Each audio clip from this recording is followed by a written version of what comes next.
নমস্কার। আজকে দেবগুরু বৃহস্পতি ট্রানজিট নিয়ে আলোচনা করব। দেবগুরু বৃহস্পতি এমন দিনই ট্রানজিট হচ্ছে, সেই দিনে কিন্তু আমাদের বড় উৎসব ধনতেরাস রয়েছে। কম বেশি আমাদের বেঙ্গলি বা নন বেঙ্গলি প্রত্যেকের মধ্যে ধনতেরাস এই উৎসবের সাথে কিন্তু প্রত্যেকে আমরা পরিচিত। অর্থাৎ সেদিন হচ্ছে আমাদের অনেক কিছু কেনাকাটি করে সংসারে আয় উন্নতির জন্য। সেটা আমি আলাদা প্রোগ্রাম দেবো, ধনতেরাসের কি ফাংশন বা কি ব্যাপার বা কোন কোন রাশি কি, অবশ্যই সেই প্রোগ্রামে আপনি ফলো রাখবেন। কিন্তু আজকে আলোচনা করছি আমি এই দেবগুরু বৃহস্পতির তার সঞ্চার বা ট্রানজিট নিয়ে। সেটা আপনার রাশির ক্ষেত্রে কি প্রভাব বিস্তার করছে। তাহলে 18ই অক্টোবর দেবগুরু বৃহস্পতি কর্কট রাশিতে গোচর করবে। মিথুন রাশি চেয়ে তার নিজের উচ্চ রাশিতে গোচর করবে। সুতরাং থাকবে কতদিন? 5ই ডিসেম্বর পর্যন্ত। 5ই ডিসেম্বর এই দেবগুরু বৃহস্পতি আবার ঘুরে কিন্তু এই মিথুন রাশিতেই প্রবেশ করে, অর্থাৎ মিথুন রাশি থেকে যাচ্ছে 18ই অক্টোবর কর্কট রাশিতে, আবার কর্কট রাশি থেকে আবার 5ই ডিসেম্বর মিথুন রাশিতেই প্রবেশ করে। সুতরাং এই যে 18ই অক্টোবর 5ই ডিসেম্বর সময়টা, ডিউরিং দিস পিরিয়ড আপনার রাশির ক্ষেত্রে কি প্রভাব বিস্তার করে, চলুন সেটা একটু আলোচনা করে নিই। প্রথমে বলি বৃষ রাশি। বৃষ রাশির ক্ষেত্রে দেবগুরু বৃহস্পতির এই গোচর আপনার থার্ড হাউসে বৃহস্পতির গোচর আপনার জন্য কি প্রভাব বিস্তার করবে। কেন দেবগুরু বৃহস্পতি, আমি এটা নিয়ে প্রোগ্রাম করেছিলাম, বৃহস্পতি এখন অতিচারী ভাবে রয়েছে। অর্থাৎ দেবগুরু এত কুইক মুভ করে না।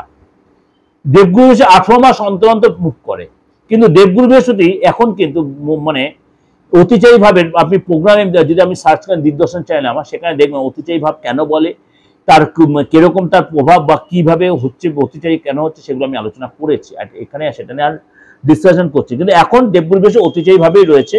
তো অতিচারী ভাবের প্রভাব আপনার ক্ষেত্রে কিন্তু একটু খরচ বেড়ে যেতে পারে। বৃষ রাশির ক্ষেত্রে বি কেয়ারফুল। এই জন্য কিন্তু আর্থিক স্থিতি আপনার একটু টালমাটাল হতে পারে। আর্থিক স্থিতি আপনার একটু টালমাটাল, ভয় পাওয়ার কিছু নেই। ভয় পাওয়ার কিছু সব বিশ্বাসীর জন্য তা হবে নয়। আপনার যদি প্রপার সাপোর্ট নেওয়া থাকে অ্যাস্ট্রোলজিক্যাল বা তান্ত্রিক রিলেটেড, তাহলে কিন্তু আপনি এতটা ভয় পাওয়ার কিছু না। আর যদি আপনার বাচ্চার বৃহস্পতির জন্মগত সূত্রে বাচ্চার বৃহস্পতি ভালো থাকে বা আপনার হাতে বৃহস্পতি ভালো থাকে, তাহলে কিন্তু আপনার এতটা নেগেটিভ প্রভাব পড়বে না। অর্থাৎ খরচ আপনাকে কন্ট্রোল করতে হবে, সেভিংসটা রাখতে হবে, আপনার অযাচিত খরচ, অযাচিত সিচুয়েশনগুলো আপনাকে একটু কাটিয়ে উঠতে হবে। এবং আপনাকে অবশ্যই আপনার বাজেট বুঝে আপনাকে এগোতে হবে। এবং হঠাৎ কোনো খরচের সম্মুখীন আপনাকে একটু চাপে ফেলে দিতে পারে। এবং শরীরটা, বিশেষ করে শরীর নিয়ে আপনি একটু টেনশনে পড়তে পারেন। তার জন্য আপনাকে কিন্তু কোনো কোনো জায়গায় আপনাকে একটু কমজোরি হতে পারেন, এবং আপনাকে তার জন্য একটু মেন্টাল স্ট্রেস হতে পারে। সামাজিক জীবনে আপনার কিন্তু কথাবার্তার মধ্যে সংযম রাখতে হবে। আপনি সামাজিক কোনো কাজে বা আপনি পলিটিশিয়ান কোনো নেতা হন বা কোনো একটা বড় কিছু হন বা আপনি কোনো ভিআইপি পার্সন, আপনাকে অনেক বেশি নিজেকে সংযত সংবরণ করতে হবে, ঔদ্ধত্য ত্যাগ করতে হবে। আপনাকে শোনার ক্ষমতা, অর্থাৎ শ্রোতা হতে হবে বেশি, বক্তা হতে হবে কম। মাথায় রাখলেন? 18ই অক্টোবর টু 5 ডিসেম্বর আপনাকে শ্রোতা হতে হবে বেশি, বক্তা হতে হবে কম। আপনাকে অনেকেই অনেক বেশি কনস্পিরেসি করবে। অর্থাৎ কমিউনিকেশন,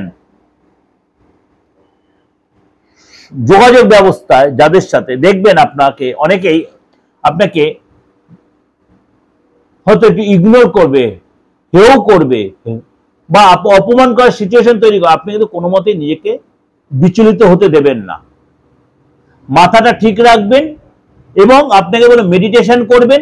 কোনো ব্যাপার নিজেকে এত বিচলিত হবেন না।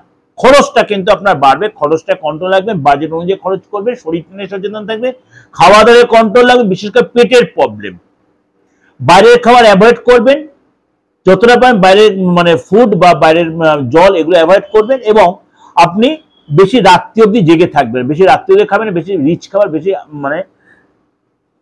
নেগেটিভ খাবার এগুলো অ্যাভয়েড করবেন। দেখবেন আপনি অনেকটাই বেরিয়ে আসতে পারবেন। আর বয়স্ক লোকেদের শরীর নিয়ে বা আপনার কর্মজগৎ যদি বয়স্ক লোকেদের নিয়ে হয়, তাদের কথাবার্তা একটু আপনাকে বুঝে শুনে মেনটেন করতে হবে। বা আপনার টিচার বা আপনি প্রফেসর, আপনি এরকম কাজের সাথে আপনি কোনো কাজের সাথে জড়িত আছেন বা তাদের পড়াশোনা করছেন, তাদের সাথে একটু আপনাকে বুঝে শুনে চলতে হবে। ঠিক আছে? বা আপনার বাড়িতে বয়স্ক গুরুজন আছে, তাদের কথাবার্তা বুঝে শুনে আপনার দেখালো তাদের কোনো কথা হয়তো আপনার খারাপ লাগলো, তুরন্ত আপনি তার উত্তর দেবেন না, পেশেন্স রাখবেন। ঠিক আছে? কাজের জায়গায় বস আপনার কোনো কারণে হয়তো একটু কিছু কথা বলবো, আপনাদের অসন্তুষ্ট হলো, আপনি দেখবেন কি কারণে সে অসন্তুষ্ট, সেটাকে আপনি ঠিক করার চেষ্টা করবেন। বা আপনার অর্থ মনে করেন আইনি কোনো জায়গা ঝামেলা আপনি জড়িয়ে আছেন, আইনি কোনো ঝামেলা আপনি জড়িয়ে আছেন, আপনি সেই জায়গাটা দেখবেন কোন জায়গাটা আটকাচ্ছে, তার সেই জায়গাটা আপনি রেক্টিফাই করার চেষ্টা করবেন, তাহলে আপনি অনেকটা এখানে উতরাতে পারবেন। বসে থাকলে তো চলবে না। 18 অক্টোবর 5 ডিসেম্বর আপনার যে ডিউরিং দিস পিরিয়ড আপনাকে অবশ্যই চেহারাটা অনেকটাই, কারণ আদার্স শুধু বৃহস্পতি বেশ কথা আপনার খারাপ, কারণ আপনার জন্য রাশি, আপনার রাশি হচ্ছে শুক্র, বৃহস্পতি আপনার যে নেগেটিভ রাশি, নেগেটিভ গ্রহ, শুধু আপনার যে খুব যে নেগেটিভ এফেক্ট তা নয়, আপনার যদি আপনার বাচ্চার শুক্রের সিজন ভালো থাকে বা আপনার শুক্রের ট্রানজিট সেই সময় ভালো চলে, আপনার মঙ্গল ট্রানজিট ভালো চলে, আপনার রাহু ট্রানজিট বা আপনার শনি, আপনাদের এই সময় উঠতে যেতে পারবেন। আপনার প্রবলেমই মনে হবে না, দেখবেন এত বড় কথাও বলছি। কিন্তু এই ট্রানজিটের সিচুয়েশন অনুযায়ী আপনার যে সিচুয়েশন, সেটা আপনার সাথে আমি আলোচনা করলাম। ভয় একদম পাবেন না, একটা ফোঁটাও ভয় পাবেন না। যদি দেখছেন কোনো প্রবলেম হচ্ছে, অবশ্যই কারোর সাথে কনসাল্ট করবেন, সে আপনি যে গাইড করবে, সে সেভাবে চলবেন, দেখবে আপনি ঠিক সেই জায়গাটা মিটিয়ে নিতে পারবেন। এটা ওভারঅল আপনাদের কাছে ডিসকাশন করলাম। ওভারঅল ডিসকাশন বলতে বৃহস্পতির ট্রানজিট আপনার বাচ্চার কি হচ্ছে সেটা আমি জানছি না, কিন্তু আপনার বৃহস্পতির ট্রানজিট প্রত্যেকটা রাশি লগ্নের ক্ষেত্রেই তার প্রভাব বিস্তার আপনার ক্ষেত্রে সেটা করছে। সুতরাং আপনি যদি দেখছেন ভালো হচ্ছে, অবশ্যই ভালো হোক, যদি দেখছেন কোনো নেগেটিভ প্রভাব বিস্তার, সুতরাং আপনি যদি অ্যাস্ট্রোলজি মানেন, কারোর সাথে কনসাল্ট করুন। দেখুন আপনার বাচ্চার বিশেষ সিচুয়েশন, আপনি যদি বাচ্চার না থেকে আপনার হাতটা দেখান, আপনার ফেসটা রিড করুন। আমাদের মুখের মধ্যেও কিন্তু প্রত্যেকের গ্রহের সিচুয়েশন আছে, যারা অ্যাস্ট্রোলজি জানে তারা জানে, শুধু হাতে নয়, সারা শরীরের মধ্যে গ্রহের পরিস্থিতি জানেন তো, মাথার চুল থেকে পায়ের নখ পর্যন্ত গ্রহ রাশি রয়েছে, মেষ থেকে মিন, আবার আপনার সূর্য থেকে প্লুটো পর্যন্ত প্রত্যেকটা গ্রহের মানে অবস্থান কিন্তু আমাদের দেহাংশে রয়েছে। সুতরাং আপনার ডেট অফ বার্থ না থাকলে আপনার যে রাশি লগ্ন একদম চিন্তা করবেন না, হাতটা দেখে ফেসটা রিড করিয়ে আপনি কিন্তু আরামসে আপনার ভবিষ্যতে জানতে পারেন, অতীতটা জানতে পারেন, এবং বৃহস্পতির সিচুয়েশনটা আপনি জানতে আপনার কি ফ্যাক্টর দিচ্ছে। সুতরাং নির্দ্বিধায় কারোর সাথে কনসাল্ট করবেন। আর এই যে সময়টা চলছে, এই যে সময়টা চলছে, সুতরাং এই সময় কিন্তু আপনি যে কোনো তন্ত্রমতে ক্রিয়া প্রক্রিয়া করার জন্য যোগাযোগ করেন, দেশে বিদেশে কুরিয়ারের মাধ্যমে চেম্বারে এসে আপনি সুযোগ পাওয়া যাবে। ভালো থাকবেন, নমস্কার।